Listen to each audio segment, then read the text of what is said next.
Okay, I've been procrastinating this video for too long.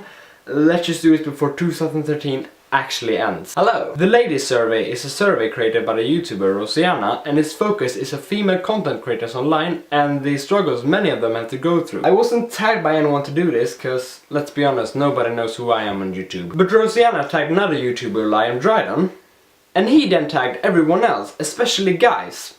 And I like to think that Liam and I are friends.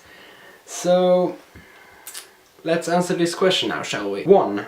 A. Do you agree that the internet is a harder place for women? Yes, along with outside it as well. Why? Being anonymous plays one part, which indicates people can harass females without having to worry or use what's inside of the pinehead to actually think that this could hurt the receiver. But what I think plays the most part is the already existing gender harassment against female outside the internet. Workplaces, schools and just everywhere. And these two combined makes a very hefty harassment point for people who think that women are somehow less worthy. Is it helpful or harmful to acknowledge that? I would say it's helpful, because it is a problem that need to be pinpointed out, especially to those who are causing it. Though in most cases when you speak for a cause there will be resistance from the other part. And if an argument turns aggressively no matter which part does, then that can in many cases be harmful. 2. What is the most helpful thing you've read/watched this year about women? In Sweden there was a documentary made about the subject of harassment against women online called Män som näthatar kvinnor. Translated into English, Men Who Hates Women Online. Even though I was already aware of the problem, this really gave me an insight on how cruel the male sex actually can be, and how they use their gender to harass and really threaten women online. It is a really strong documentary that I deeply recommend. Unfortunately, it's only in Swedish though. 3. Do you think a focus on supportive networks of women online is beneficial or hurts the cause? I think it's beneficial, though there's always those outside who want to support the cause, but being so persistent of wanting to be in the group and getting their voices heard, that in the end becomes more focused on them than the actual people it is about. And when a group said that they appreciate the support but the way it's presented takes away the cause, they will most of the time be seen as the bad ones, and that can of course hurt the cause. I think it's important for me as an example, as a male and a supporter of women, to validate when my voice is actually needed. 4.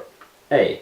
What have you done to support female content creators in the past year? I've actually found a lot of, to me, new women that creates content, and I've just tried to show my appreciation and love for them being there making the things that they make. B. Are things better now than they were then? No. I don't think it is. I only think we can see a healing process of this deep wound if we look past years back in the time and see how women was actually treated then. But I still think we're moving forward, though unfortunately slow, because some people are very narrow. C. What do you pledge to do to help women this year? I will continue acknowledging females, be aware that other people see females as less worthy, and validate when my opinion as a male is supportive and not hurtful. And 5. Your favorite 5 internet females. I've really been looking forward to this one, because every one of these are really huge inspirations to me. 1. Tessa Violet, aka Mickey Kitty, but I think she wanna be called Tessa now, so. She makes very enjoyable and creative vlogs, skits and more recently music. And she was the reason I wanted to start making YouTube videos. 2. Hart. Such a sweet, dedicated and fan-loving person. She does the show My Drunk Kitchen along with vlogs, and now a freaking world tour to come out and meet the fans and support charities. I have to say this one, even though she's really hyped about.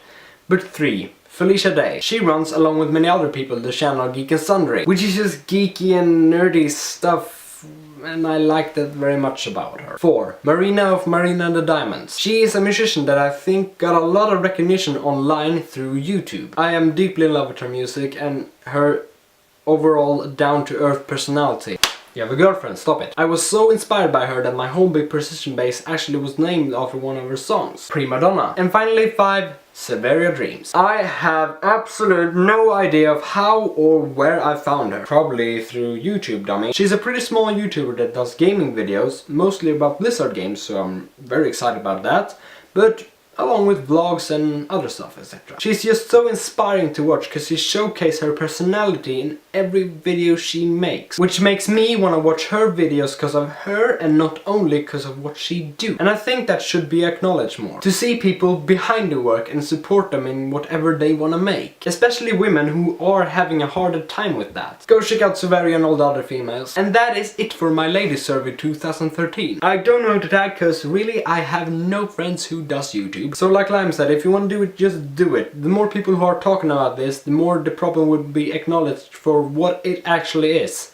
a problem. I'm Tom Victor Sharon, and thanks for watching.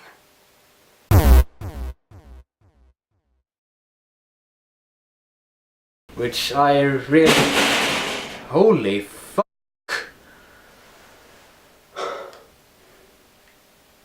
Oh, whatever.